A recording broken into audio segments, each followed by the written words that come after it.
안녕하십니까. 금일 미래내일 일경험사업 신규기관 공모 사업 설명에 참석해주신 여러분들 진심으로 감사합니다. 저는 오늘 진행을 맡은 대한상공회의소 통합지원센터 김경미 과장입니다. 미래내일 일경험 사업은 청년에게 다양한 양질의 일경험 기회를 제공하여 원활한 노동시장 진입 촉진을 목적으로 하는 사업으로 이를 벌써 4년차를 맞이하였습니다. 올해는 선수교육 신설을 비롯하여 특화 프로그램 등 몇 가지 주요 변경 사항이 있습니다. 신규 운영 기간은 물론 기존의 사업에 참여하셨던 기관 관계자분들께서도 금일 설명회를 통해 변경된 내용을 충분히 확인하시고 올해 사업에도 많은 관심과 적극적인 참여를 부탁드립니다. 그럼 지금부터 2026년 미래내일 일경험 사업 운영기간 공모사업 설명회를 시작하겠습니다. 이어서 일경험 사업 개요와 유형별 세부 내용에 대해 알아보는 시간을 갖겠습니다. 자세한 설명은 통합지원센터 권순영 팀장님께서 해주시겠습니다. 저희 설명드린 것처럼 미래내일 일경험 사업이 이제 4년차가 됐습니다. 23년에 저희가 시작이 됐는데 23년에 10,000명, 그다음에 24년에 33,000명이었고 25년에 43,000명이었습니다. 그리고 또 각 연도마다 사업 목표를 무난히 달성을 했습니다. 이렇게 달성하게 된 데는 오늘 참여하신 우수한 운영기관들 덕이 크고요. 또 이를 위해서 많이 고생하시고 노력하신 점에 대해서 항상 감사드리고 또 저희가 많은 질문을 못 드려서 또 죄송한 마음을 가지고 있습니다. 26년에는 저희 일경험 노하우를 가지신 우수 운영기관과 저희 참여하시던 우수 운영기관과 또 오늘 사업 설명을 계기로 일경험 사업의 새로운 시각과 열정을 가지고 참여하실 여러 기관들이 함께 하기를 바라는 마음입니다. 26년은 25년과 사업 물량에 있어서는 동일합니다. 그런데 26년은 아까 상관님 말씀하셨지만 저희 일경험 프로그램에 있어서 좀 주안점이 몇 가지가 있는데 가장 큰 것이 프로그램의 다양성입니다. 아까 말씀드린 것처럼 저희가 사회참여형이나 훈련 연계형이나 이런 다양한 유형들이 저희가 가점이라는 걸 통해서 좀 다양하려고 노력을 좀 하고 있고요. 또 하나는 아까 말씀드린 것처럼 품질에 대한 것들입니다. 여러 가지 운영에서 조금 변화를 주고 또 일경험 품질과 또 참여 청년의 보호 대책들을 좀 강화하는 이러한 방향으로 운영을 하려고 하고 있습니다. 오늘 설명할 내용들인데요. 여러 가지 기본적인 내용들이 있는데 오늘 참여해주신 분들이 기존에 저희 사업에 참여하시던 기관들도 있고 또 아예 처음 접하시는 기관들도 있기 때문에 우선 내용은 좀 기본적인 내용부터 같이 이제 보시는 걸로 그렇게 좀 내용은 정리가 되어 있습니다. 지금 저희 센터장님께서 말씀해 주신 것처럼 저희 일경험 사업이라는 게 이런 청년들의 고용 환경의 변화, 수시와 경력 채용이 확대가 되고 채용 시에 진료 경험을 중시하는 경향 이런 것들 때문에 청년들의 일경험 수요가 증가가 되고 있고요. 또 기업들도 기업의 인지도나 또는 ESG 경영 차원 또는 우수 인재 확보 차원에서 이런 일경험을 제공하고자 하는 수요들로 인해서 저희 일경험이 생기게 됐습니다. 저희 일경험의 큰 개념은 기존에 아마 저희 일경험을 접하지 않으셨던 분들은 다른 사업들의 인턴하고 좀 많이 헷갈리실 수 있는데요. 기존의 인턴과 좀 다른 점이 몇 가지가 있습니다. 가장 기본적인 일경험의 개념은 관심 직무에 대한 경험이 부족한 청년의 직무 탐색 또는 직무 역량 강화를 통해서 원활한 노동시장 진입을 돕는 프로그램입니다. 이걸 위해서 저희가 크게 세 가지 특징, 다른 인턴형과 다른 점을 세 가지로 좀 들 수 있는데요. 첫 번째는 근로계약을 체결하지 않습니다. 참여계약과 대신에 저희 지침 내에 있는 표준계약서라는 걸 통해서 별도의 계약을 맺고요.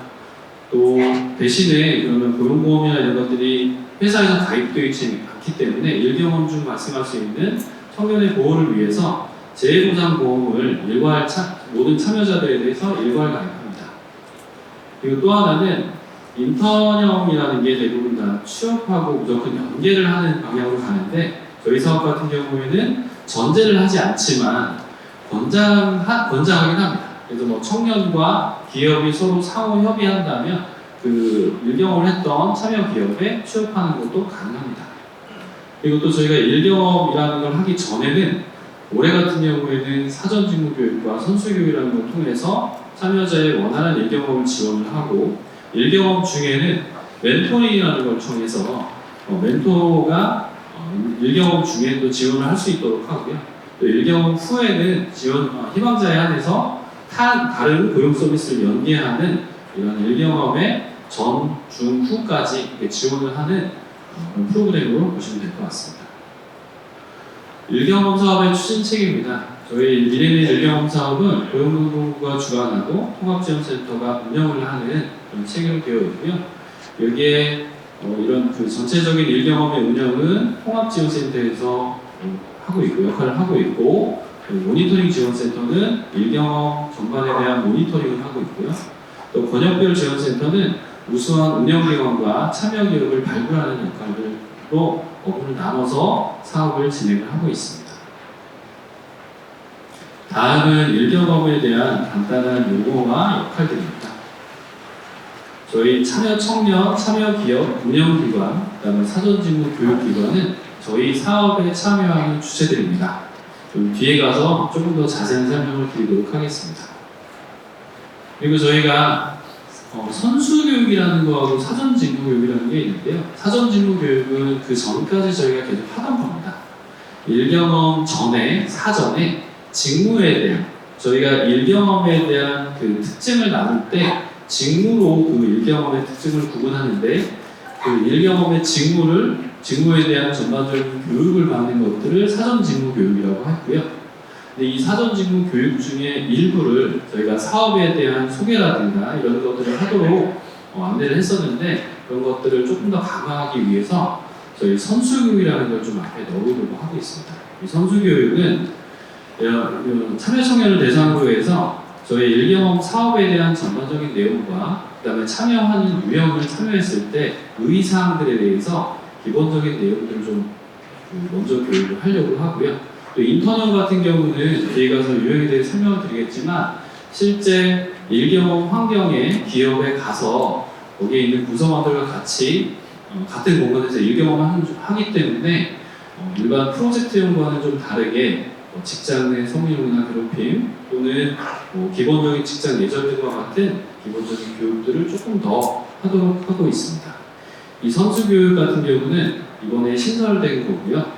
이거에 대한 교육 방법은 우리가 한국기술교육대학교의 스텝이라는 걸 통해 가지고 참여자가 자발적으로 교육을 하고 일경험 전까지 운영기관의 수준을 제청하는 것으로 이 참여 증빙을 하도록 되어 있습니다. 다음은 참여 청년입니다. 저희 일경험 사업의 참여 대상인 참여 청년은 나이는 15세에서 34세 미만 미취업이고요. 이 미취업에 대한 정의는 주 30시간 미만 일자리에 근무하는 경우에 미취업으로 가능합니다. 또 군필자의 경우에는 의무근무 기간을 비례해서 39세, 최고 나이는 39세로 한정하고 있습니다. 제한사항은 현재 신청 기준 취업 중이나 사업 중인 경우에는 안 되는데요. 이 사업 중인 경우에도 휴업을 했다거나 이런 것들 증빙하고, 또 전년도 사업 소득이 1,000만 원 이하인 경우를 참여자가 증빙하는 경우는 참여할 수 있습니다. 뒤에는 그 자료로 가능하겠습니다. 다음은 참여 기업입니다. 참여 기업은 실제 이제 일경험의 그 환경을 제공하는 이런 기업을 얘기하고요. 기본적으로 고용보험 피보험자 10인 이상의 기업입니다. 그렇기 때문에 고용보험을 가입하지 않는 중앙행정부처라든가 지자체 같은 경우는 저희 사업에 참여 기업으로 참여하실 수 없고, 일반적인 기업, 공공기업, 지방공기업, 비영리단체, 비영리법인 등이 저희 사업에 참여하실 수 있습니다. 고용보험 10인 이하인 경우라 하더라도 아래 세 가지, 벤처기업이나 또는 기술혁신형 중소기업 또는 사회적 기업 같은 경우에는 증빙을 통해서 사업에 참여하실 수 있습니다.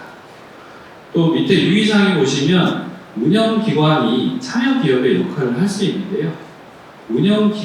저희 사업의 운영기관의 그 업무를 일경험 그 업무로 제공하는 건 절대 금지고요. 그게 아니고 운영기관이지만 다른 부서라든가 이런 데서 일경험을 하는 것들도 허용을 합니다. 그때는 통합지원센터와 다른 이제 별도의 협약을 체결하고 다만 운영기관 참여기업한테 지급되는 참여기업 지원금은 지급되지 않습니다. 다음은 참여기업의 제한사항인데요.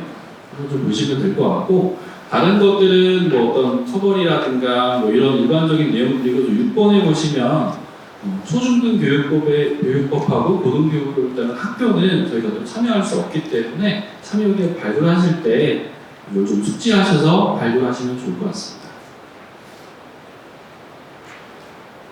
다음에는 참여기업이 저희 일경험 사업에 참여하는 절차입니다. 첫 번째는 일경험 참여기업이 일경험 참여 요청을 운영기관에 하는 거고요. 그럼 운영기관은 이 기업에 대해서 그냥 바로 유입을 시키는 것이 아니라 이 참여하고자 하는 기업의 참여 요건, 앞에서 설명드린 참여 요건과 제한 요건들에 맞는지 먼저 확인을 하시고 그 다음에 인턴형 같은 경우에는 실제 청년들이 가서 일할 수 있는 환경이 구비되어 있는지 이런 것들을 점검하시고요. 그 이외에도 청년들이 거기에 또 가야 되기 때문에 왔다 갔다 할 수 있는 뭐 이런 것들은 되어 있는지 실제 이런 것들 모집을 했을 때 청년들이 올 수 있는 환경인지 뭐 이런 제반 사항들을 좀 운영기관들에서 체크리스트를 가지고 한번 점검을 해주셔서 무조건 다 유입을 시키는 게 아니라 어느 정도 조금 질관리를 해주셔야 합니다. 그리고 이렇게 운영기관에서 여기는 괜찮겠다라고 하는 데를 그 다음에 저희의 일경험 사전심사로 올리면 저희가 검토위원들이 일경험의 적합성을 검토를 합니다. 이때는 부서 인원들이라든가 뭐 다 기존에 참여했던 이력이라든가 또는 그 전에 뭐 여러 가지 상황들을 보고 적합 부적합 판정을 하고 그 다음에 이제 실제 참여가 결정이 되면 그때부터 운영 계획서라든가 그 다음에 이런 그 프로그램 등록 이런 것들이 진행이 됩니다. 그래서 운영기관들에서는 참여 기업들이 이런 심사나 또는 승인 과정 중에 참여가 안 될 수 있다는 것을 발굴하실 때나 또는 이런 그 희망 요청을 하셨을 때 그때 꼭 고지를 해주셔야 됩니다. 저희가 사실 계속 운영을 하면서 이런 유사업 인원들이 굉장히 많았었거든요. 그런 것들을 좀 한번 말씀드리고요. 또 일경 프로그램의 실제 청년의 모집이라든가 이런 것들은 최종적으로 여기 보시면은 프로그램 승인 이후에 모집이나 홍보들이 개설이 되어야 됩니다. 그 전에 먼저 이렇게 홍보를 하거나 모집을 사전에 해놓는 경우들이 있는데 이런 것들은 금지되는 사항이니까 참고하시면 좋을 것 같습니다. 다음은 운영기관입니다. 운영기관의 요건들은 총 7가지가 있고요. 저희가 이 7가지에 해당되는 기관만 참여하실 수 있습니다. 그리고 저희가 25년도까지는 인턴형, 프로젝트형 같은 경우에는 운영 컨소시엄이 가능했었는데요. 올해부터는 운영 컨소시엄이 금지됩니다. 그 전에 저희가 운영하면서 대행 문제라든가 또는 이 보조금 활용이라든가 이 증빙 문제가 계속 발생을 해서 올해부터는 운영 컨소시엄은 아닙니다. 다만 직무교육기관에 대한 컨소시엄이라든가 이런 것들은 가능합니다. 그리고 또 운영기관에 대한 제한사항은 자유로 반영하도록 하겠습니다. 다음은 직무교육기관인데요. 직무교육은 뭐 지금 여기 직무교육에 대한 어제 저희가 사업 설명을 했었는데 직무교육 같은 경우는 올해 같은 경우는 작년까지는 저희가 인턴형은 우수기관은 자체교육 또는 컨소시엄을 허용을 했었고요. 또 신규기관 같은 경우는 저희가 별도로 선정한 직무교육 전문기관에 위탁을 하는 것으로 또 다만 특수직무 같은 경우에는 사전에 허용을 하고 하실 수 있도록 그렇게 허용을 했었습니다. 프로젝트 같은 경우는 우수와 신규 구분 없이 다 이제 자체 교육을 허용을 했었는데 올해 같은 경우에는 프로젝트도 동일하게 인턴형과 동일하게 우수의 경우에는 자체 교육이라든가 컨소시엄을 해서 하는 것들을 허용을 하고 또는 위탁 교육도 허용을 하고 있습니다.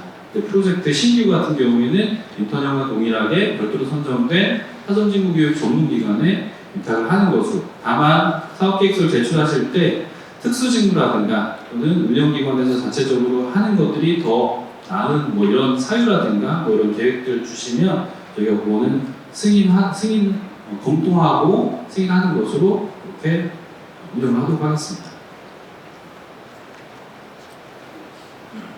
네. 다음은 심사 절차인데요. 올해 저희가 총 사업 물량은 전년과 동일합니다. 인턴형 23,000명, 프로젝트형 10,000명, ESG형은 9,500명입니다. 그리고 최소 선정 기준은 신청하실 때, 운영기관으로 신청하실 때 최소 그 목표 인원은 인턴형 50명, 프로젝트형 50명, ESG는 자율적으로 설정하셔서 사업계획서 작성하셔서 신청하시면 됩니다. 그리고 우수 심사, 25년 우수 운영계 같은 경우는 저희가 우수 운영계 같은 경우에는 별도로 이 심사 절차라든가 이런 것들을 별도로 안내해드릴 예정이고요. 신규 기관 같은 경우에는 저희가 모집 공고를 26일날 올릴 예정입니다. 그리고 신청 접수는 2월 10일까지 사업계획서 작성하셔서 접수해 주시고요. 또 기본 요건 심사와 서면 심사, 그 다음에 발표 심사는 지금 계획은 2월 24일에서 26일까지 이루어질 예정이고, 최종적으로 선정 발표는 3월 첫째 주인 3월 5일날 발표할 예정입니다. 저희가 여기서 좀 주의해서 보셔야 될 게 신청 접수가 2월 10일 16시까지거든요. 그렇기 때문에 서류 접수나 이런 것들 시간에 넘어서 접수하면 저희가 접수를 받을 수 없기 때문에 이런 부분 좀 유의해 주시면 좋을 것 같고요. 또 이 기본 요건 심사라든가 서면 심사에 통과를 하시면 저희가 발표 심사를 2월 24일부터 26일까지로 되어 있습니다. 그래서 혹시 일정이라든가 이런 것들 잡으실 때 세 날짜 중에 하루는 발표를 할 수 있다라는 것을 조금 염두에 두시고 좀 잡아주셨으면 좋을 것 같습니다.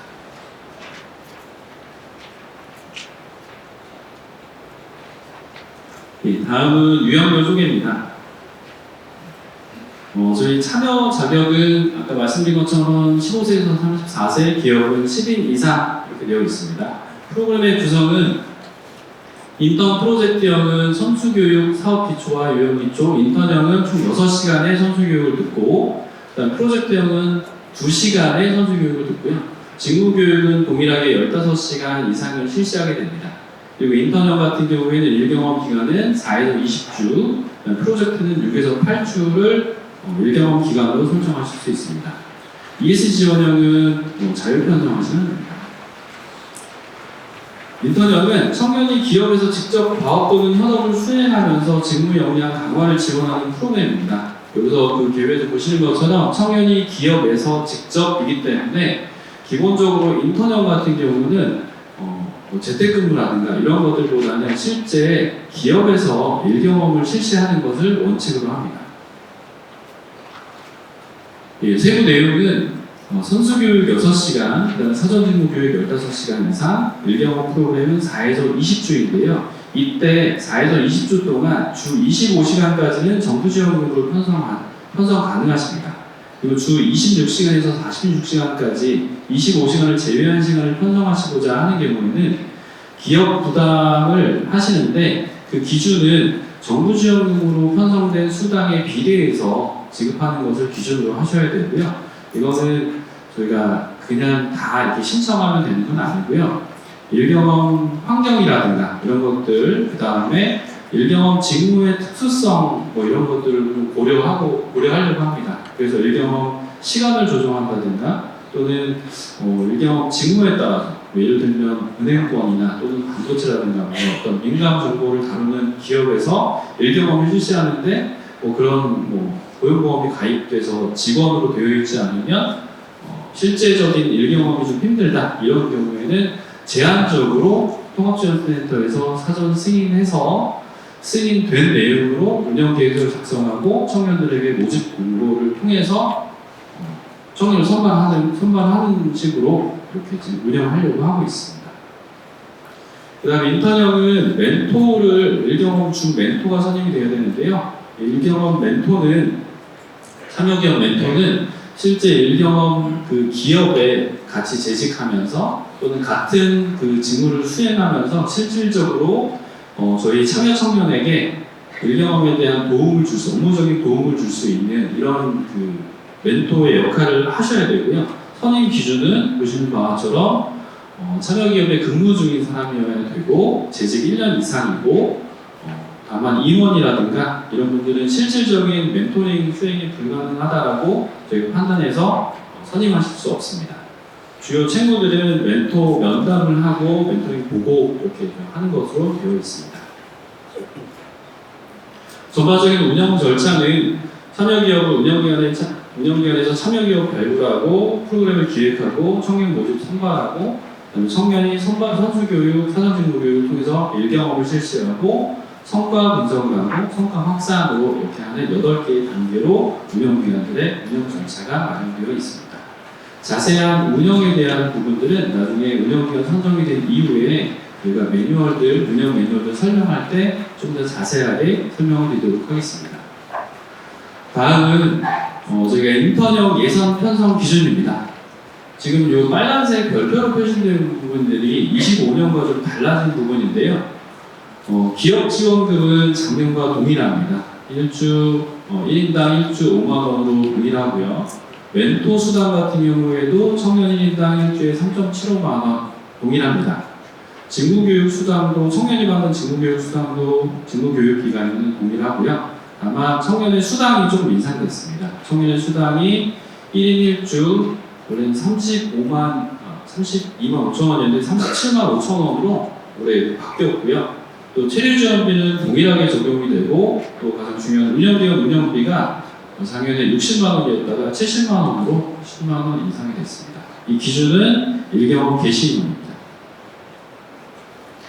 그래서 지금 예산표를 적용을 했을 때 그때 저희가 목표는 100명을 기준으로 해서 나오는 그 예산표를 저희가 예시로 한번 좀 드려봤고요. 사전직무교육을 직접 운영하지 않고 위탁하는 경우에는 사전직무교육 예산 편성이 이제 없어지는 거고 일경험만 편성이 되는 거고요. 100명을 하기 때문에 그 앞에 있는 단가들 곱해서 일경험 기간 곱해지면 금액이 나옵니다. 그리고 저희 체류지원비 같은 경우에는 몇 명이 체류지원비를 지급 대상인지 모르기 때문에 저희가 일반적으로 작년에 봤을 때 운영기업은 평균적으로 20% 정도 지급률을 보이고 있어서 저희가 20%를 일괄적으로 우선은 계산을 해서 교부해 드릴 예정입니다. 자, 그리고 이제 인턴형 같은 경우는 처음에 서두에서 말씀드렸다시피 올해는 좀 프로그램을 좀 다양하기 위해서 좀 여러 가지 저희가 이 특화된 프로그램들 좀 몇 가지 제시를 하려고 하고 있습니다. 지금 제시드리는 이 3가지 유형, 훈련 연계, 국치 연계, 그 다음에 사회 참여는 가점, 저희가 이 인원 편성을 전체 목표 인원 중에 10% 이상을 편성하시게 되면 저희가 가점을 5점 이렇게 부여하는 것으로 됐고요. 저 지금 프로그램 다양화와 특화 프로그램으로 나눠져 있는데 저 2개가 따로따로 적용이 되는 건 아니고 합산된 인원에 대한 걸로 이제 5점이 부여가 됩니다. 근데 이 다양화와 특화 프로그램을 나눈 이유는 다양화는요 지금 보시는 것처럼 훈련 연계입니다. 훈련 연계는 직업훈련, KDT와 같은 이런 훈련 프로그램 중에 일경험을 연계를 해서 직무 및 취업 역량 강화에 도움이 되는 프로그램으로 운영 계획을 가지고 오시면 그런 것들을 또 사업 계획에 어떤 훈련하고 연계하겠다 이런 것들을 기재해 주시면 되는 프로그램이고요. 또 국치 연계 같은 경우에는 국민취업제도에 참여하면서 취업활동 계획 IAP에 저희 일경험을 포함해서 하는 청년을 대상으로 하는 일경험인데 이거는 운영상에 어떤 별도의 운영기관 과업을 드리진 않습니다. 다만 참여자를 조금 이제 좀 다양화하는 이런 방안으로 보시면 될 것 같고요. 밑에 있는 특화 프로그램 같은 경우에는 요거는 저희가 지금 가장 문제가 되는 게 취업생 청년이잖아요. 취업생 청년이 뭐 45만 명이다 이렇게 뉴스에도 많이 나오는데 이런 취업생 청년을 대상으로 한 특화 일경험 프로그램입니다.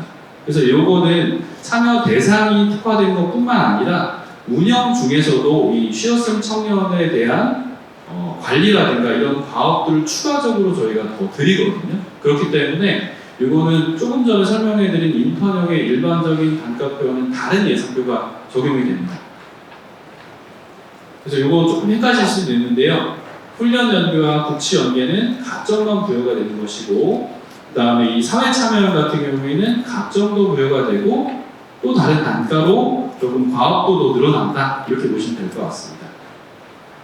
사회 참여형 같은 경우는 저희가 그 앞에서 말씀드린 것처럼 별도 예산 편성 기준 적용이 되고 운영기한 추가 과업이 적용이 되는데, 이 추가 과업들 같은 경우는 밑에 보시면 일경험 첫 번째 이제 일경험 장소에 갈 때, 첫 출근할 때 좀 필수적으로 동행을 해야 되고, 또 일경험 담당자가 주 1회 면담을 청년하고 좀 해줘야 되고요.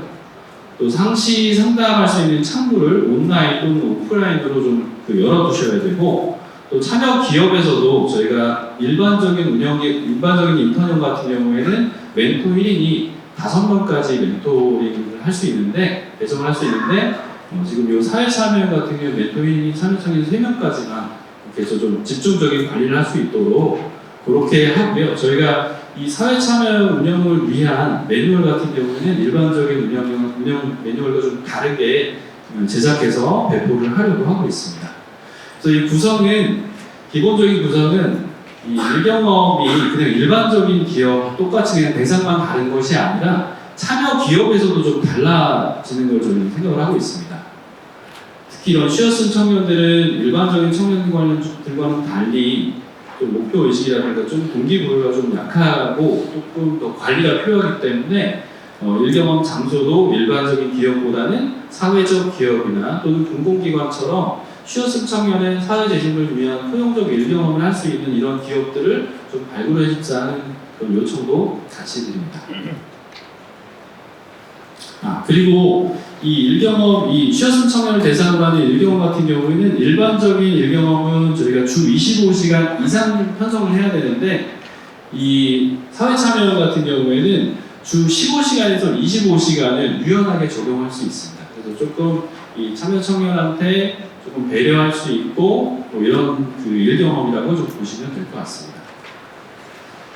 그리고 이 사회참여형 같은 경우는 참여하실 때 일경험 물량을 선정하실 때 전체 목표 인원의 10% 이상이긴 한데요, 최소 인원이 좀 정해져 있습니다. 최소 인원은 10명이고요. 인턴 같은 경우는 10명입니다. 그래서 이 전체가 내가 목표 인원이 100명인데 그 중에 10명 또는 20명 뭐 이렇게 하겠다, 가능합니다. 다만 5명 이렇게 하는 거는, 그렇게 해서 혼합하는 건 안 되고요.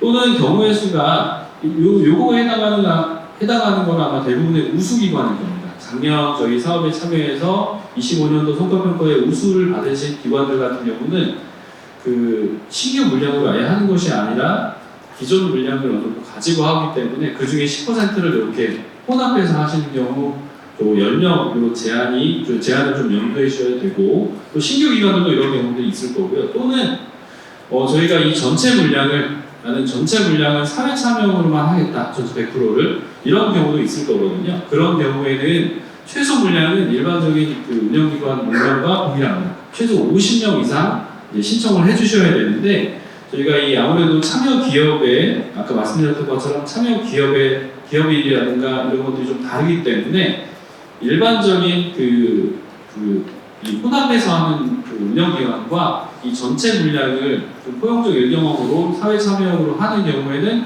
별도로 심사를 해서 조금 불이익이 없도록 그렇게 구성을 할 예정입니다.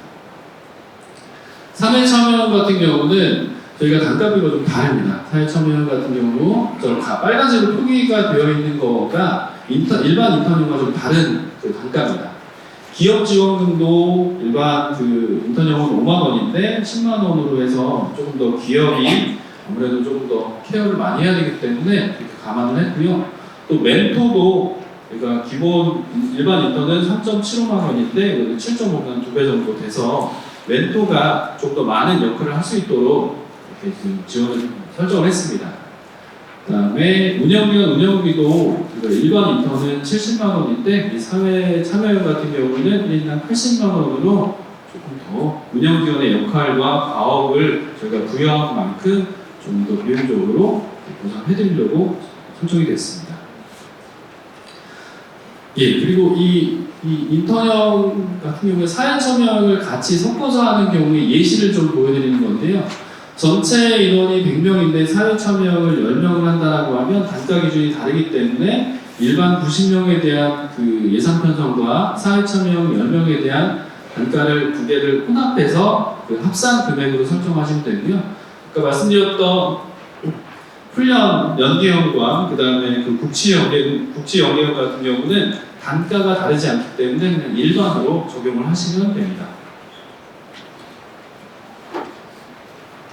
이거는 사회 참여형으로 50명을 전체 하시는 경우인데요. 이건 단가가 아예 다르기 때문에 그 단가를 적용해서 하시는 예시를 넣어놨습니다. 이건 자료를 좀 보시면 될 것 같습니다. 다음은 프로젝트형입니다. 프로젝트형은 인턴형과는 달리 기업에서 현업에 기반한 과제를 제시하고 그 제시된 과제들을 청년들이 과제 수행을 하면서 수행 과정 중에 멘토의 도움을 받아서 수행하는 이런 것들이고요. 인턴형과는 달리 어떤 공간이나 시간의 제약들은 없습니다. 이 내용은 선수교육이 2시간이고요. 이거 실제 기업에 가서 뭔가를 하는 게 아니기 때문에 사전직무 교육은 15시간 동일하고 일경험 그 프로그램의 기간이 작년엔 4에서 8주였는데 이번에는 이제 6에서 8주로 최소 기간이 좀 달라지는 것들을 좀 유의해 주시면 될 것 같습니다.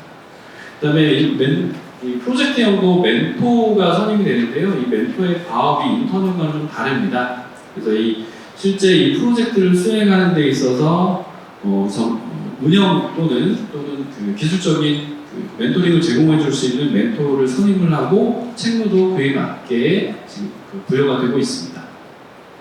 그리고 예시인데요. 이런 그 굿즈 제작이나 어떤 그 인지도 제고 방안에 대한 것들 이런 것들을 했을 때 실제 제작 결과물들을 보여드릴 겁니다. 참고하시면 될 것 같고요. 운영 절차도 인턴형과 거의 유사합니다. 이 프로젝트형도 사회 참여형이 있습니다. 프로젝트형도 사회 참여형이 있는데 인턴형과는 달리 이거는 별도의 예산이 적용되는 건 아니고요. 이 프로젝트형 같은 경우에는 가점만 부여가 됩니다. 이것도 기준은 동일한데 목표 인원의 10% 이상 이 사회 참여형 인원을 배정해서 계획을 하시면 그에 따른 가점을 배정을 하는데 이거는 팀 단위로 이루어지기 때문에 최소 인원이 8명 이상 되어 있습니다. 인턴과는 좀 기준이 다른 점 이거 좀 유의를 해주시면 좋을 것 같습니다. 그리고 예산 편성 기준은 프로젝트형의 예산 편성 기준은 좀 별표로 되어 있는 게 26년 변경 사항이고요. 기업 지원금은 1인당 4주 5만원, 멘토 수당은 1인당 일주에 3.75만원, 그 다음에 청년 직무교육 수당은 1일에 만원이고요. 또 수당이 좀 바뀌었습니다. 작년까지는 4주, 한 달에 30만원이었었는데 10만원 상향이 됐고요. 대신에 팀 지원비가 4인 기준 1팀으로 했을 때 작년 25년도에 120만원이었던 것이 90만원으로 변경이 됐습니다. 그리고 운영기간의 운영비가 60만원이었던 것이 인턴과 동일하게 70만원으로 상향 조정이 됐습니다. 다음은 그 예시인데요. 이것도 마찬가지로 자료를 좀 보시면 될 것 같습니다. 다음은 ESG 지원형입니다. ESG 지원형은 기업에 대한 투자에 있어서 ESG를 위해서 청년 직무 역량 강화 활동을 하는 것들을 저희가 그 정부에서 지원하는 프로그램입니다. 이 ESG 지원형 같은 경우는 위에서 보시는 것처럼 ESG 경영 차원에서 인적 물적 자원을 활용해서 지원하는 일경험 프로그램으로 되어 있고요. 신청의 주체는 단독 수행도 하실 수 있고 공동 수행도 하실 수 있습니다. 단독 수행 같은 경우에는 기업이 할 수 있고요. 공동 수행 같은 경우에는 기업과 또는 단체 이런 식으로 컨소시엄을 구성해서 하실 수가 있지만 이 신청의 주체는 기업이 되셔야 합니다. 네, 이 선정 규모나 이런 것들은 작년과 동일하게 될 것 같고요. 우대 사항이 하나가 있습니다. 이 취업 외로 청년이라고 하면 비전공자나 구직단년 청년, 고졸 청년 이런 청년들에게 다양한 기회를 부여하는 프로그램 같은 경우는 저희가 우대해서 가점을 별도로 부여하고 있습니다. 유형 특성인데요. 이 프로그램 기획에 있어서는 프로그램 구성에 있어서는 인턴형과 프로젝트형처럼 정해져 있는 어떤 기간이나 이런 것이 설정되어 있는 것이 아니고 기업에서 이런 그 기본적인 ESG 활동으로 청년 직무 역량 강화를 위한 프로그램들을 구성을 해서 저희한테 제시를 해주시면 그걸 저희가 검토해서 승인을 하는 것들이고요. 그래서 이 커리큘럼이라든가 이런 것들은 자유롭게 아니면 이게 일경험과 교육이 합쳐져 있다 또는 기업 견학이나 탐방들이 같이 결합되어 있다 어떻게든 가능하고요. 그걸 이제 저희가 심사를 해서 승인하는 방식이고 예산 편성에 있어서는 자유롭게 편성하시면 됩니다. 이 기획된 프로그램을 실제 운영하는 데 들어가는 비용들을 편성하시면 되는데 이 편성할 때의 기본적인 제한사항은 기업당 최대 20억이고 프로그램 최대한도는 50억으로 한도가 되어 있습니다. 그리고 이때 기업이나 또는 기업의 종류의 기업의 그 규모에 따라서 정부 지원금에 대한 편성 비율을 저희가 나눠놨습니다. 대기업 같은 경우는 대기업은 지금 여기 보시는 것처럼 중견중소기업에 속하지 않는 300인 이상의 대기업을 얘기를 하고 있는데 이런 대기업 같은 경우에는 정부 지원금을 1억 편성했다라고 하면 기여금을 1억을 편성을 해야 된다라고 하는 이런 정부 지원 비율이 있고요. 또 이제 중견중소기업 같은 경우에는 그런 그 정부 지원에 대한 비율은 없지만 기업 자율 부담을 하는데 저희 ESG 지원형이라는 취지에 맞도록 ESG 활동에 대한 기여라는 것들을 어느 정도 좀 해주셔야 된다는 게 해주시고자 하는 걸 좀 부탁을 드립니다. 그리고 이거는 예시인데요. 운영 계획은 100명을 3개월 1경험 프로그램을 하는 데 있어서 정부 지원금 7억, 그 다음에 기업 기여금을 3억을 내서 총 예산을 10억으로 편성하는 경우에는 이렇게 그 여러 개 기업들이 나눠서 내는데 여기 보시는 것처럼 대표 기업이 대기업이다 그러면 정부 지원금 2.5억을 편성했으면 기업 기여금으로 2.5억을 편성을 해야 합니다. 그리고 그 다른 기업들은 중소기업이나 중견기업이기 때문에 정부 지원금에 대한 그 기업 그 부담금에 대한 편성 비율은 자율적으로 하시면 되는 자율적으로 편성하실 수가 있습니다. 그리고 이렇게 해서 편성된 예산들을 사업계획서와 함께 같이 제출을 해주시면 그 프로그램에 대한 승인을 하고 그다음에 저희가 선정을 할 때 우선 협상 대상자로 선정을 하고 그 이후에 컨설팅을 하게 됩니다. 그 컨설팅 과정에서는 프로그램의 내용과 예산에 대한 컨설팅을 같이 하게 되는데 그 컨설팅 과정 중에 그 예산에 대한 걸 검토를 할 때 그 프로그램의 예산이 과다 편성되어 있다거나 항목별로 검토를 해서 과다 편성된 것들은 저희가 조정할 수도 있습니다. 26년 주요 변경사항입니다. 선수교육이 신설됐다는 거 하나 하고요. 그 다음에 특화하고 가점 프로그램이 있는데 특화 프로그램 종류가 훈련 연계, 국치 연계, 사회 참여형 이 세 가지가 있습니다. 이게 적용되는 게 인턴형과 프로젝트형 좀 다르게 적용되고 또 인턴형 같은 경우에는 사회 참여형 같은 경우는 좀 다른 단가가 적용된다라는 걸 좀 알아두시면 될 것 같고요. 그 다음에 이 참여 청년들의 대상들이 좀 일반 인턴형이나 프로젝트형과는 다른데 그거에 대한 확인은 저렇게 일부어나 행정지원 시스템을 통해서 할 건데 이런 것들은 나중에 선정된 이후에 조금 더 자세하게 설명드리겠습니다. 그리고 또 운영과 관련돼서 청년을 선발하실 때 면접 없이 그냥 선발하는 경우들이 있는데 저희가 이 면접을 의무화하고 이 선발 과정에서 운영기관이 주관이 되고 참여기업이 참여해서 반드시 이 면접을 의무화하는 것들을 이번에 좀 넣을 거고요. 그 다음에 OJT 필수라고 해서 운영기관이 참여기업과 또는 일경험의 내용들을 참여 청년들에게 먼저 좀 안내를 하고자 하는 절차를 좀 넣으려고 하고 있습니다. 그리고 또 하나는 운영계획서상에 지금은 운영계획서에 내용만 넣고 있는데 거기에 또 장소들을 좀 명시를 해서 참여 청년의 보호를 조금 더 강화하려고 하고 있고요. 그다음에 운영대학 컨소시엄은 올해는 유지가 됩니다. 네, 주요 변경에 대한 건데 앞에 설명드렸던 예산 변경들을 좀 정리했던 내용입니다. 그리고 네, 이거는 그 FAQ인데요. 많이 나오는 내용들인데 다 아시는 내용들일 것 같아서 좀 넘어가고요. 네, 저거는 그 계획된 사회 참여형을 저희가 계획으로 내서 가점이라든가 이런 교부를 받았는데 나중에 실시할 때 그렇지 못하는 경우도 있거든요. 그런 경우에는 저희가 성과평가에 반영을 하고요. 그 단가 계산을 다시 일반형으로 해서 그 차액은 다시 반납을 받을 겁니다. 그렇게 하셨으면 되고, 그 다음에 쉬었음 청년 자격 확인 방법이나 이런 것들은 나중에 운영 때에 다시 설명드리겠습니다. 그리고 인턴형 같은 경우에 주 25시간을 초과해서 운영하는 경우들이 있을 수 있는데요. 그런 경우에는 어떻게 그 수당이 계산되어야 되는지, 정부지원금을 편성된 수당과 비례해서 편성이 되기 때문에 지금 올해 같은 경우에는 좀 바뀌어서 15,000원, 시간당 15,000원입니다. 그거에 맞춰서 하시면 될 것 같고요. 다른 것들은 일반적인 사항들이고 운영과 관련된 내용들이 많아서 이거는 이렇게 마무리하겠습니다. 자세한 또 질문사항이나 이런 것들은 저희가 Q&A 시간을 별도 갖기 때문에 그때 또 설명드리도록 하겠습니다. 감사합니다. 다음은 민경험 유형별 사업계획서 작성에 대한 설명이 있겠습니다.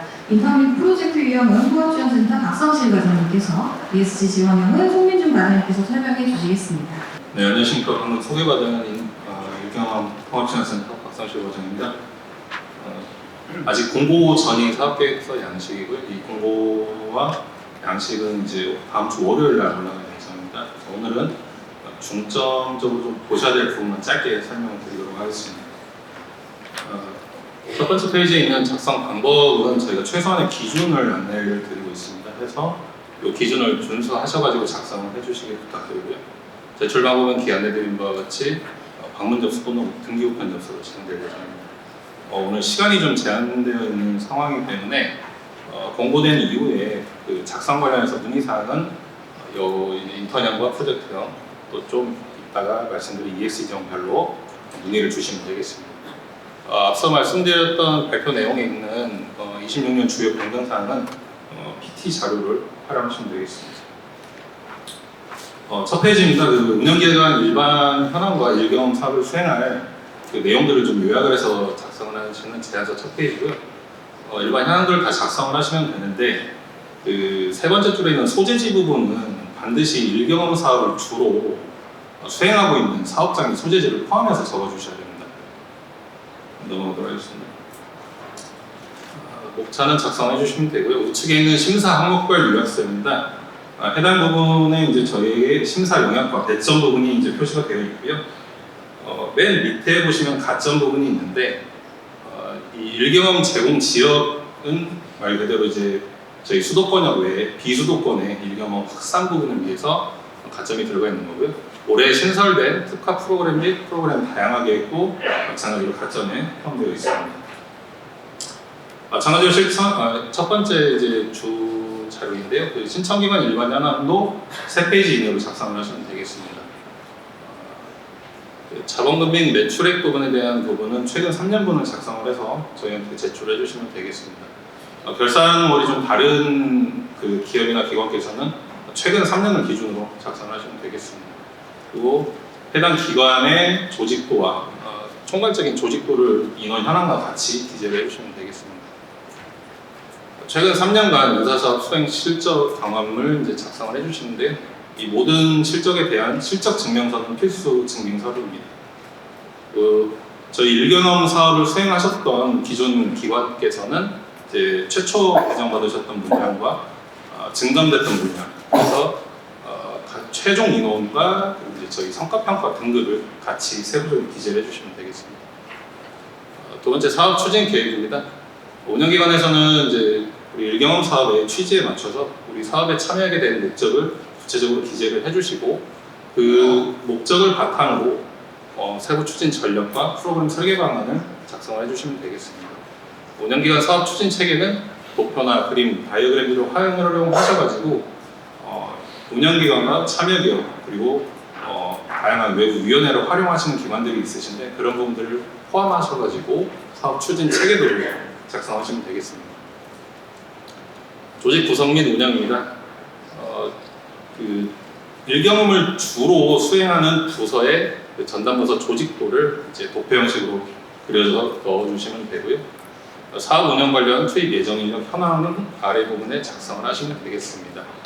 인건비를 지원을 받지 않는다 하더라도 저희 보조금을 집행을 하시거나 다양한 업무 지원을 일경험을 통해서 하시는 분들이 있으면 이제 참여 비율의 일부를 좀 넣어서 기재를 해주시면 되고요.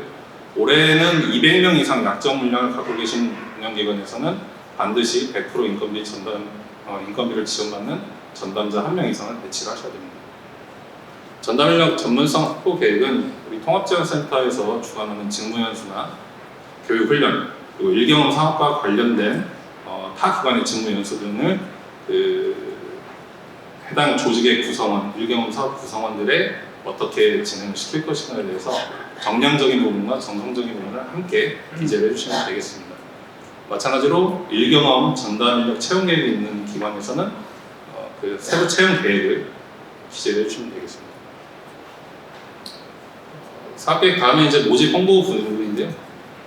이제 참여기업과 청년의 수요 도출 근거를 마련하셔가지고 4-1 항목을 작성을 하시면 됩니다. 확정 참여기업 리스트는 일경험 참여를 희망하는 기업인데요. 참여 의향서와 확약서를 갖고 이미 확보된 기업들을 제출을 해주시고 해당 기업은 저희가 같이 심사를 합니다. 그리고 그 확보된 기업들이 어디에 분포되어 있고 어떤 수요가 갖고 있는지 어떤 직무인지를 세부적으로 작성을 해주시면 됩니다. 이 운영 예정인 직무 전체를 다 기재를 하셔야 됩니다. 그리고 참여기업 현황은 그 참여를 의향이 있거나 확약을 했던 기업들이라면은 이제 권역이 어디에 있는지 이런 부분들을 비율로 맞추셔서 기재를 하시면 되겠습니다. 참여기업 발굴 계획 부분은 이제 그 앞서 이제 4-2에서 작성하셨던 내용들을 세부적으로 기재를 하시면 되겠습니다. 특화 프로그램 관련 기업 발굴 및 유치 계획은 이제 그 해당 프로그램 취지에 맞춰서 작성을 하시면 되겠습니다. 마찬가지로 참여 청년 모집 계획도 4-4 항목과 동일하게 작성을 하시면 되겠습니다.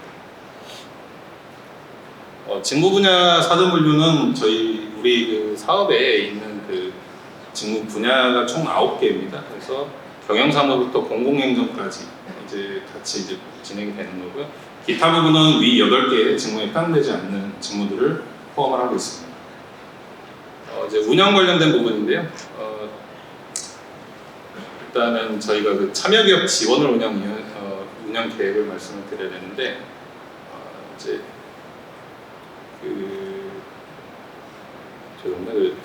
저희가 이제 참여기업을 이제 어떻게 관리할 것이고 운영을 할 것인가에 대한 내용을 작성을 하시는데요.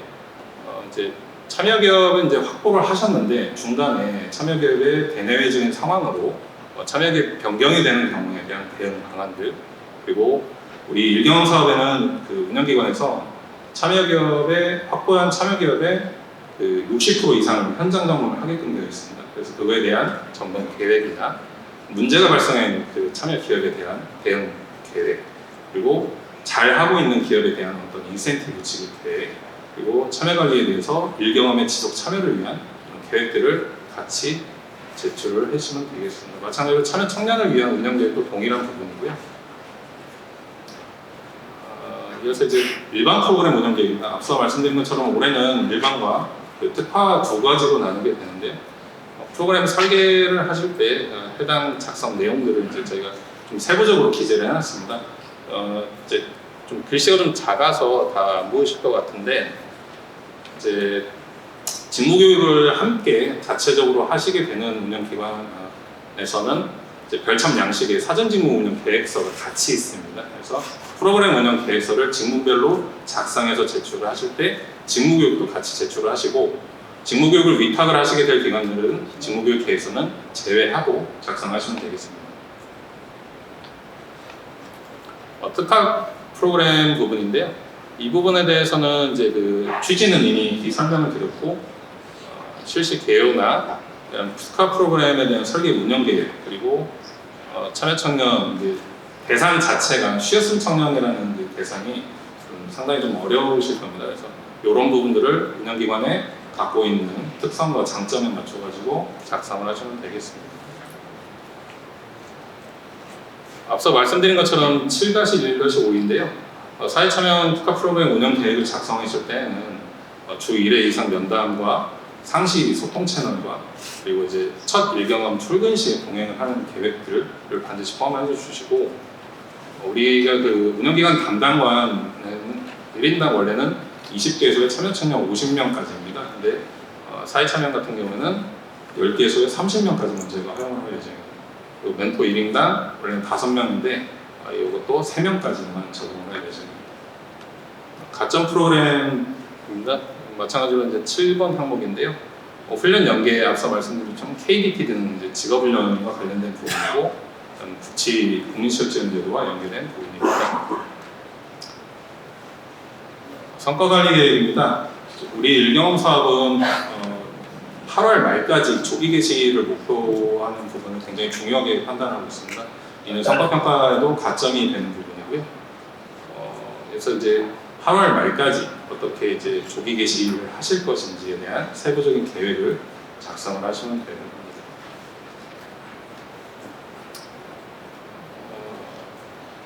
말씀드린 것처럼 이제 그 9번 월별 사업 수행 계획은 앞서 말씀드린 그 조기 개시 계획과 맞춰서 운영기관에서 이 사업 기간, 그러니까 올해 3월 1일부터 내년 2월까지 운영을 하실 세부적인 로드맵을 여기에 작성해 주시면 되겠습니다. 사업비 편성 부분인데요. 여기는 지금 잠시 뒤에 이제 다음 세션에서 다른 예산 작성 방법 안내 때 참고를 하시면 될 것 같습니다. 이제 사업계획서를 다 작성을 하시면 그 별점 및 증빙 자료를 반드시 제출을 해주셔야 되는데요. 앞서 말씀드렸던 그 실적 증빙은 반드시 이제 함께 제출을 해주셔야 되고요. 그리고 이제 7번 항목에 직업 소개 사업 신고 부분이 있는데요. 혹시 이제 유무료 직업 소개 사업자인 경우에는 대표자 및 등기 임원 전체 개인정보 동의서 반드시 제출해 주셔야 됩니다. 나머지 이제 별점 양식이라서 좀 이거는 다음 주 월요일에 올라가는 그 사업계획서 양식을 좀 참고하시면 될 것 같고요. 이어서 ESG 유형 송민준 과장님께서 사업계획서 작성 방법에 대해서 발표해 주시겠습니다. 안녕하십니까. 저는 미래대 일경험 사업에서 ESG 지원형 담당하고 있는 송민준 과장입니다. ESG 지원형은 앞서 인턴형과 프로젝트형과는 다르게 프로그램 단위로 저희가 선정을 하고 있습니다. 그래서 총 선정 규모는 총 9,500명 규모로 저희가 선정을 할 거고요. 그다음에 심사 결과에 따라서 최종 프로그램 선정 규모는 탄력적으로 적용할 예정입니다. 그래서 어차피 그 사업계획서 작성하는 부분과 연관되어 있어서 간략하게 다시 한번 ESG 지원함에 대해서 간략하게 말씀드리고 넘어가도록 하겠습니다. 지원 대상으로는 기업이 ESG 지원을 하는 교육 차원에서 새롭게 수행하거나 기존에 비해 개선 확대하여 운영하는 청년 고용 지원 프로그램을 저희가 고용부에서 지원을 하고 있고요. 그래서 특히 유의사항으로는 자사체험 목적의 인턴 프로그램이나 신규 직원을 대상으로 하는 직무교육 프로그램 등은 지원 대상에서 제외됨을 알려드립니다. 그리고 기존에 운영하는 프로그램은 저희 사업 미래대 일경험 ESG 지원형에 맞게 목적과 취지에 맞게 개선 확대한 부분에 하나여 저희가 지원을 하고요. 그리고 프로그램 내용에서도 앞서 그 권수영 팀장님께서 말씀해 주신 대로 일단은 자율적인 프로그램 편성이 가능합니다. 그래서 몇 주는 몇 시간은 직무 교육을 진행하고, 그다음에 몇 주는 또 인턴형으로 진행할 수도 있고, 프로젝트형으로도 진행을 할 수 있고, 그다음에 프로젝트, 인턴형을 혼합해서 자유롭게 프로그램의 목적과 달성을 위해서 프로그램을 자율적으로 편성할 수 있다 라는 말씀을 좀 드리고요.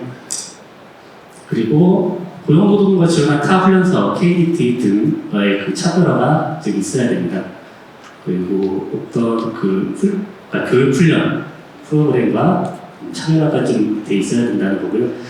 혹시라도 운영기관에서 타 고용부 훈련사업 하고 있다고 한다면 그 프로그램과는 당연하게 차별화된 프로그램으로 개선 확대해서 신청을 해주셔야 됩니다. 그리고 프로그램 설계식 권장사항인데요. 이 부분은 지금 한번 공고가 되면은 한번 읽어보시면 될 것 같고요.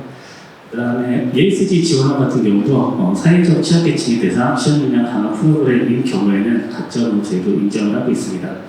그래서 앞서 말씀드린 대로 인턴형의 쉬어쓴 청년이라든지 구직 단년 청년이라든지 고졸 청년, 그리고 자립준비 청년, 북한 이탈 청년 등을 대상으로 한 그 프로그램을 한다면은 프로그램으로 신청해 주시면은 가점을 받을 수 있다 말씀을 드리겠고요. 여기서 특이사항으로는 일반 프로그램의 대상자가 일반과 만약에 이 취약계층이 우대하여 선정할 경우에는 특화 프로그램을 하고 저는 인정하지 않습니다. 그 특화 프로그램만의 특정 대상만의 특화 프로그램을 구성해서 들어오셔야 된다는 거고요. 마찬가지로 고립인구 청년 같은 경우에는 무슨 심리 상담이라든지 그리고 멘토를 더 붙인다든지 그렇게 약간의 프로그램 구성이 있어서 좀 일반 프로그램과는 차별화가 되어 있어야 됩니다. 네, 일단 신청 자격으로는 ESG 경영 차원에서 청년 구직자를 대상으로 직무훈련 1경험 등을 지원하는 프로그램을 운영하는 기업들이 들어올 수 있고요. 프로그램을 신청할 기업에는 반드시 한 개 이상의 기업이 참여가 필수입니다. 기업이라고 한다면 상법상 회사, 영리기관이 또 들어야 된다는 거고요.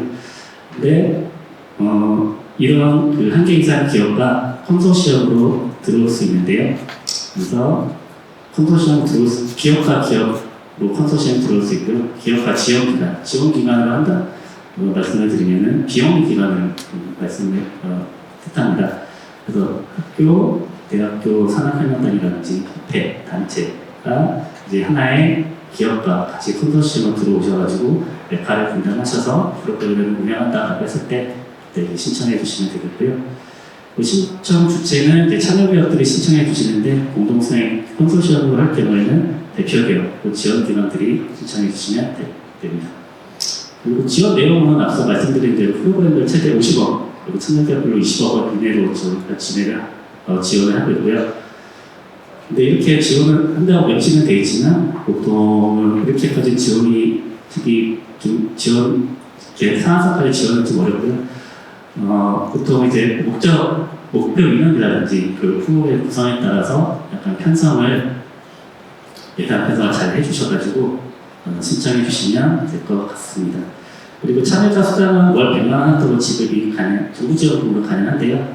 초과적으로 지원하고자 할 경우에는 기업 부담금으로 100만 원 초과 금액은 기업 부담금으로 지급해 주시고 그렇게 편성해 주시면 되겠습니다. 네, 그리고 또 이게 ESG 지원형이다 보니까 일단 말씀드린 대로 기업의 어떤 기여가 필요합니다. 그래서 300개 미만의 중소 중견 기업 같은 경우에는 자율분담으로 되었긴 하나, 그리고 저희 사업의 ESG 지원의 목적과 취지를 맞춰 본다고 한다면 어느 정도의 지금 기여를 분담금을 편성하셔서 지원을 해주셔야, 만약에 동의 조건이라고 한다면은 기업 부담금이 편성된 기업으로 저희가 선정을 할 수밖에 없습니다. 그리고 또 경쟁에서도 우위를 신규 기업 간에 또 심사할 때 경쟁을 하시는 부분이 있기 때문에 기업 부담을 자율 부담이라고 하지만 어느 정도는 좀 형성을 해서 그렇게 신청해 주시면 될 것 같고요.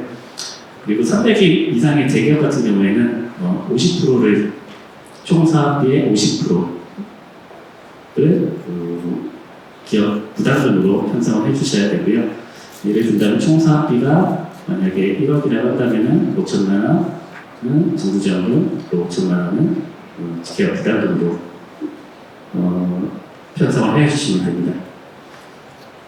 그리고 기업이 부담하는 방법이 두 가지가 있는데 여기에는 내용은 없지만 현물 기여와 현금 기여가 있습니다. 현금 기여는 말 그대로 현금을 투자해서 기여를 하는 부분이고요.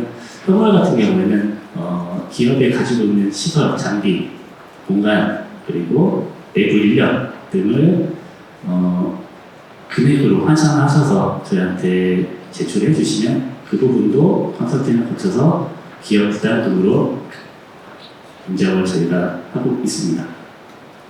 네, 공모 절차는 이제 월요일날 저희가 할 거고요. 올해 사업 공고를 개시할 예정이고 그다음에 2월 10일, 16일까지 저희가 사업 신청 마감할 예정이고요.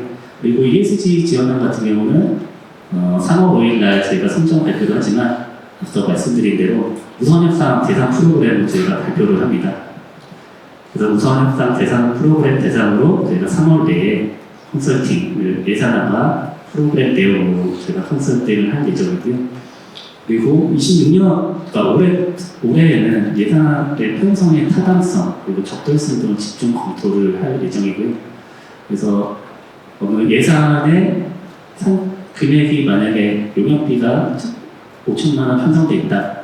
그러면 용역비에 대한 산출 근거를 명확하게 저희한테 제시를 해줘야 됩니다. 그리고 마찬가지로 임차, 홍보비라든지 그리고 강사료 편성한 부분에 있어서 산출 근거를 명확하게 주셔야 되고 그 부분이 만약에 명확하게 되어 있지 않으면 저희가 편성에서 제외도 시킬 수가 있습니다. 그런 부분 좀 이해해 주시면 될 것 같고요. 네, 조치서류랑 심사지표 이거는 월요일날 공고가 나온 내용들을 읽어보시면 될 것 같습니다.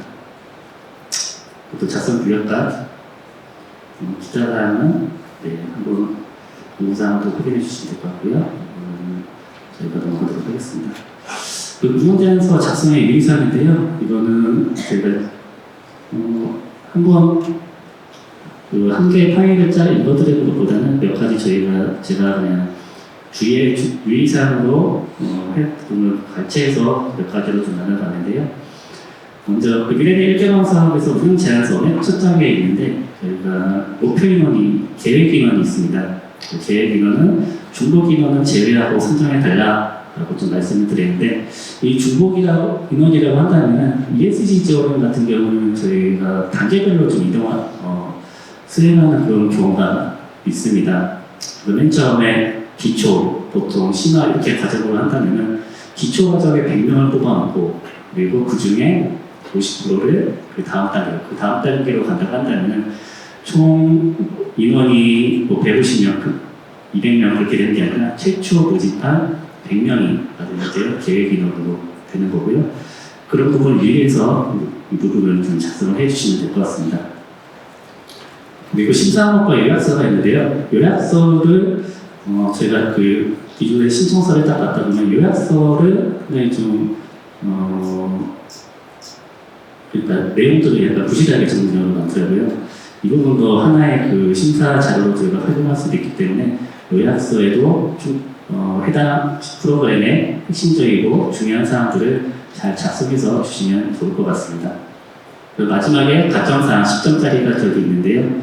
이게 저희도 청년들에게 다양한 그 일정 제공한다는 그 취지로 저희가 지역 기반의 중견, 중소기업이 참여하는 프로그램이라든지 운영장소가 지방이라든지 그리고 해당 직무가 약간 좀 희소성 있는 직무라든지 그리고 대상이 자립준비 청년이라든지 고리분들 청년이라든지 그리고 앞서 말씀드린 취업생 청년이라든지 그런 대상으로 하는 특화 프로그램의 경우에는 저희가 가점으로 인정을 하고 있습니다. 그리고 그 ESG 지원형이라는 그 이름 자체가 기업들의 사회 공헌하는 그런 취지로 만들어졌기 때문에 그런 취약계층들을 대상으로 하는 그런 프로그램들이 지금 신청해 주셨으면 좋겠습니다. 그리고 프로그램 참여기업에 대한 내용인데요. 이것도 이제 참여기업의 정보를 적는 그런 양식인데 여기도 마찬가지로 저희가 해당 그 기업들의 재정 건전성을 좀 확인을 하고자 3개년도 자본금 및 매출액 등을 정확한 정보로 좀 작성해 주시면 되고요. 이거는 참여기업, 지원기관 마찬가지로 전부 다 작성해 주시면 됩니다. 그리고 세 번째 프로그램 운영사항인데요. 이 부분도 구체적인 그 프로그램의 내용에 대한 내용 그리고 계획에 대한 사항을 자세하게 좀 구체적으로 작성을 해주셔야 되는데 일단은 저희가 계속 작성을 하다 보면은 가정적이거나 경우에 따라서 할 수 있다 없다 이런 식으로 작성된 사업 계획서도 있는데 이런 포괄적 내용보다는 구체적으로 실현 가능한 그런 사업 계획 프로그램 계획서를 작성해 주시면 될 것 같습니다. 그리고 프로그램 성과 지표를 작성하는 그런 내용인데요. 공통 성과 지표는 이 부분은 저희가 중앙에서 정한 거기 때문에 이 내용들은 작성할 필요가 없다.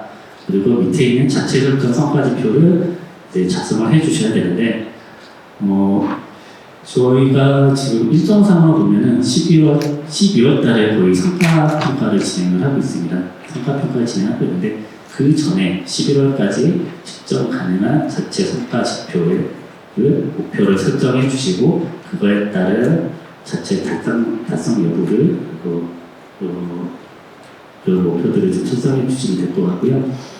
그리고 이 부분이 이제 자체적으로 설정하는 그 목표이기 때문에 그때 보면 약간 표준화가 되어 있지 않습니다. 자체적으로 설정하는 거기 때문에. 그래서 너무 그 달성 난이도가 낮지 않도록 그렇게 해주시면 될 것 같습니다. 만약에 달성 난이도가 낮게 설정해서 이거 나중에 그 목표를 달성했다고 하더라도 그 부분은 저희가 성과평가할 때 좀 고려를 할 예정이고요. 그리고 마지막으로 예산서입니다. 예산서는 이제 참여 인건비 부분에 저희가 예산서도 자율 편성이 가능한데요. 몇 가지 좀 제한 사항이 있는데 그 중에서 인건비를 전체 총 예산의 25% 이내로 좀 편성을 해주셔야 되고 참여 기업 한쪽에 편중되지 않도록 이렇게 좀 편성을 해주시고 역할 분담을 해주시고 하면 될 것 같습니다. 그리고 공공요금이 총사업비 2% 이내 그리고 업무추진비를 5% 이내 이렇게 설정해 주시면 될 것 같고요. 마찬가지로 뒤에서 그 다음에는 이제 프로그램 참여자 관리입니다. 또 프로그램 모집하는 것도 이제 운영기관에서 참여기업에서 수행을 해주셔야 되는데 홍보 시 특정 대학이라든지 어떤 그 기관에 거주하고 있는 그런 특정 대학의 대학생들로만 모집 및 운영과 홍보가 불가능하다. 그래서 이게 어떻게 보면 저희 정부적으로 진행이 되는 거기 때문에 이렇게 특정 대학에 모집을 한다고 한다면 정부적으로 특정 대학으로 지원한다는 그런 시선이 있을 수 있기 때문에 반드시 공개 모집이 이제 이런 원칙이고요. 그 다음에는 이제 별첨의 증빙자료입니다. 마찬가지로 올해 제가 앞서서 말씀드린 것처럼 올해는 저희가 ESG 예산을 편성하면은 그거에 대한 그 산출 근거의 타당성과 적합성을 좀 많이 좀 집중해서 좀 검토할 예정인데요. 그렇게 결과하려고 한다면 그 산출한 그 근거를 지금 저희한테 빠뜨리지 말고 좀 제출을 해주셔야 됩니다. 그래서 일반 영역이라든지 홍보비, 임차비 등을 편성할 경우에는 반드시 산출 금액이 어떻게 나오는지, 원가 산정표라든지 아니면 그 업체의 견적표를 받았다든지 그리고 만약에 1억짜리 용역을 하는데 계약을 어떻게 할 것인지를 반드시 계획서에 작성하신 다음에 제출을 해주셔야 됩니다. 그리고 선물을 선물 기업에 있는 경우에는 마찬가지로 현금으로도 할 수 있고 현물로도 할 수 있는데 현물 기업에 있는 경우에는 프로그램 개발 운영에 투입된 시설, 장비, 소프트웨어 등은 실제 투입분을 현금 환산에 대한 근거 자료와 산출 내역을 반드시 제출을 해야 됩니다. 그리고 현물 활용 시점은 사업 기간 내여야 하고요. 이 구매 개발된 시설 장비는 감가상각만 저희가 인정을 하고 있으니 이런 것들도 고려하여서 산출 근거 자료 내역을 제출해 주시면 될 것 같습니다. 네, 여기까지 저희 ESG 지원형 간략한 개요하고 그리고 사업계획서 작성 그리고 간략한 예산 방법을 말씀을 드렸는데요. 예산에 관련된 내용은 뒤에 있을 김용미 과장님이 다시 한번 말씀드리도록 하겠습니다. 감사합니다. 사업계획서 작성하시면서 한글 말고 엑셀로 된 예산 산출표도 같이 작성을 해주셔야 하는데요. 예산 편성 시 주의사항 위주로 설명드리도록 하겠습니다. 먼저 일경 예산 유형 중 인턴형 편성 기준입니다. 인턴형 예산은 사전직무 교육 예산과 일경 예산으로 나눠지는데요. 인턴형 신규 운영 기간은 원칙적으로 통합지원센터가 선정한 사전직무 전문교육기관에서 직무교육을 실시하여야 합니다. 여기서는 이제 사전직무를 자체로 운영한다는 가정하에 예산 편성을 보겠습니다. 사전직무교육 중에는 예산에는 청년에게 지급하는 보상금과 교육기관에 지급하는 교육비가 있습니다. 교육비는 오른쪽 예산 편성 항목에 따라서 세부적으로 산출하시고 내역 정산을 하신 다음에 회계 정산을 받으셔야 합니다. 다음으로 하단의 이경 예산 편성입니다. 기업, 멘토, 청년에게 지급하는 보상금과 운영기관에 지급하는 운영비가 있습니다. 올해 단가가 60만원에서 70만원으로 올랐죠. 운영비는 사전직무 교육비와 마찬가지로 오른쪽 예산 편성 항목에 따라서 세부적으로 산출하시고 회계 정산을 받으셔야 합니다. 예를 들어 목표 인원이 인턴형 일반형으로 100명이라고 하면 1경험의 운영비 예산은 100명 곱하기 70만원에서 7천만원이 나오고요. 이 7천만원은 오른쪽에 예산 편성 비목 기준으로 인건비, 운영비, 여비, 업무추진비 이렇게 해서 세부적으로 산출을 해주셔야 됩니다. 그럼 오른쪽 표를 보고 세부적으로 설명을 드리겠습니다. 먼저 인건비를 보시면 사업 수행하는 기간 동안에 그 직원에 대한 인건비, 퇴직금 등을 저희가 지원을 하고요. 인건비는 운영비의 총 금액의 70% 이내에 편성을 하셔야 합니다. 앞서 예시로 드렸던 7천만 원이라고 하면 4,900만 원까지 편성이 가능합니다. 다음은 운영비입니다. 운영비는 일반 수용비, 공공요금 및 재세, 임차료, 공유유생비 등으로 편성이 가능합니다. 일반 수용비에는 사무용품비, 인쇄비, 홍보모 물품 등 제작비가 가능하고요. 여기서 유의하실 점은 반드시 회계 정산 비용을 편성하셔야 된다는 부분입니다. 운영비 예산을 기준으로 회계정산금은 그 위에 표와 같고요. 2억 미만일 때는 200만 원, 2억 이상 5억일 때는 300만 원 이렇게 반드시 편성을 해주셔야 합니다. 여기서 유의하실 점은 또 사전직무 교육을 자체로 운영하는 경우 사전직무 교육의 교육비와 1경험의 운영비 예산을 합친 금액을 기준으로 1경험 예산 산출서에 그 회계정산 수수료를 편성하셔야 합니다. 공공요금과 임차료 공유생비는 자료로 가름하고요. 여기는 업무 수행에 필요한 국내 출장 여비만 인정을 합니다. 그리고 업무 추진비는 사업 추진에 소요되는 간단회비, 업무 관련 회의 경비 등을 편성이 가능하신데요. 운영기관 내부 구성 업무 협의비로는 편성하실 수 없습니다. 식대의 경우는 1인당 3만 원을 초과할 수 없고 보조금 전용 카드 사용만 인정이 됩니다. 또한 일시 및 장소, 참석자, 협의 내용 등이 기재된 회의록은 증빙서를 반드시 구비해야 하셔야 합니다. 그리고 업무 추진비는 총 운영비의 5% 내에 편성이 가능합니다. 그러면 저희가 이 사업계획서 할 때 엑셀을 이렇게 같이 드릴 거거든요. 이걸 한번 보고 설명드리도록 하겠습니다. 먼저 사전직무 교육입니다. 대한상공회의소라는 인턴형 운영기관이 사전직무 교육을 자체로 운영했을 때 직무교육 시간은 15시간, 기간은 2일, 그리고 목표 인원은 100명이라고 하면 직무교육비는 자동으로 산출이 됩니다. 그래서 참여 청년에게 지급하는 보상금은 200만 원, 교육기관에 지급하는 교육비는 1,500만 원이 편성이 되고요. 이 1,500만 원 비해서 아까 말씀드렸듯이 세부 내역을 밑에 표와 같이 산출을 해주셔야 합니다. 그래서 초록색으로 표시된 부분은 운영기관에서 다 입력을 해주셔야 하는 부분입니다. 다음은 1경험 예산입니다.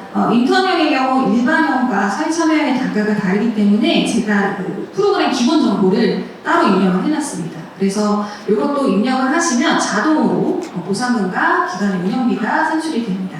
그래서 보상금은 이제 선업대가 나오고 운영비는 일반형과 사회참여형 단가가 다르기 때문에 다른 금액으로 해서 여기서는 7,100만 원이 산출이 됩니다.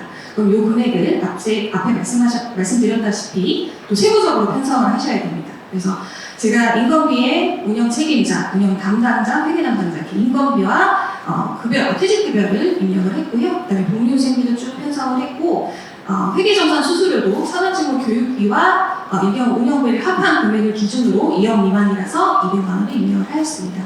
이거는 엑셀표로 다 드릴 거라서 이거는 굳이 사진 안 찍으셔도 됩니다.